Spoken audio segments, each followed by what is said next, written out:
Hello বন্ধুরা, living with পিঙ্কির চ্যানেলে আপনাদের সবাইকে স্বাগত। আজকে আমি বানিয়েছি পাটিসাপটার রেসিপি।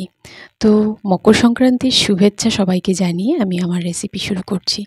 পাটিসাপটা বানানোর জন্য আমি এই বাটির 2 বাটি চালের গুঁড়ো নিয়েছি, আর হাফ বাটির মতো আমি চিনির গুঁড়ো করে নিয়েছি, আর 1 বাটি দুধ দিয়ে দিয়েছি, আর পরিমাণ মতো জল আমি দিয়েছি, যতটা জল লাগে। 1 বাটির অল্প বেশি লেগেছে জল দিয়ে 1 পিঞ্চ লবণ অ্যাড করে সুন্দর করে একটা ব্যাটার রেডি করেছি। কনসিস্টেন্সিটা এভাবে দেখতে হবে, দেখুন হাতা দিয়ে উঠিয়ে এরকম দেখতে হবে যে ঘনত্ব কতটা ঠিক আছে। এরকম করে আমি রেডি করে নিয়েছি চালের গুঁড়োর ব্যাটার।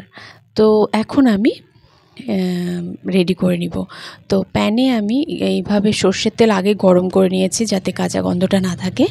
তো একটা কাপড় দিয়ে সুন্দর করে একটু প্যানের মধ্যে ছড়িয়ে নিয়েছি তেল।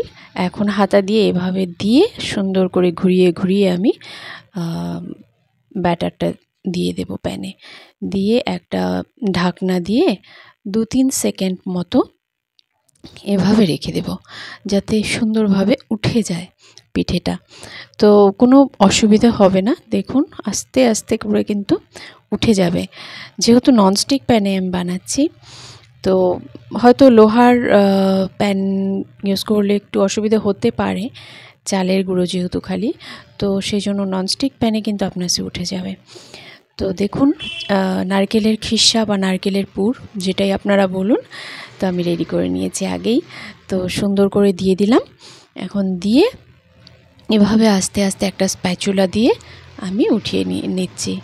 এইভাবে সুন্দর করে পাটিসাপটা সুন্দর হয়ে বানানো হয়ে যায়। দেখুন হয়ে গেছে একটা, আপনাসে উঠে গেছে, কোনো অসুবিধা হয়নি। কিন্তু অনেক সময় আমরা ভাবি যে চালের গুঁড়ো দিয়ে খালি বানালে ভেঙে যাবে, এই হবে ওই হবে, কিন্তু তা ঠিক না। তো সুন্দর উঠে গেছে, দেখুন রেডি হয়ে গেছে সাদা ধপধপে চালের গুঁড়োর পাটিসাপটা। তো এইভাবে করে আমি সব পাটিসাপটাগুলো আস্তে আস্তে ভেজে নেব। তো এই পাটিসাপটা একটু কালারটা একটু গাঢ় হয়ে গেছে, কিন্তু কোনো ব্যাপার না, সুন্দর হয়েছে। সাদা হলে একটু দেখতে ভালো লাগে এই আর। তো এইভাবে করে আমি সুন্দর ভেজে নিয়েছি। তো বন্ধুরা, আপনারা এই রেসিপি কেমন লাগলো আপনাদের অবশ্যই কমেন্টে জানাবেন, আর আমার ভিডিওটি লাইক শেয়ার করে চ্যানেলটা প্লিজ সাবস্ক্রাইব করে দেবেন।